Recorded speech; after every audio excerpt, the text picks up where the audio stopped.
Hello, আজকে বিশালে গেছিলাম। বিশাল থেকে দেখো আইসক্রিম মেকারটা কিনে এনেছি। আইসক্রিম মেকার না, ওই কুলফি মেকার আর কি, জমানোর জন্য।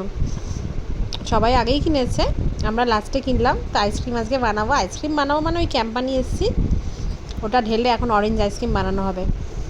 তো দেখো 3 রকম শেপের এখানে আছে। দামও কম, মাত্র 60 টাকা নিয়েছে। 6টা 10 টাকা করে, 60 টাকা। একটু কম করে ঢালছি, মুখ পর্যন্ত ঢালছি না, কারণ ওটা আস্তে আস্তে বড় হবে। তো আয়তনে বড় হবে বরফটা জমলে, সেই জন্য একটু জায়গা স্পেস খালি রাখলাম। তো 3টে আলাদা আলাদা ডিজাইনে প্রথমে ভরি, দেখি তারপরে যদি ক্যাম্পা থাকে তখন আবার অন্যটায় ভরবো।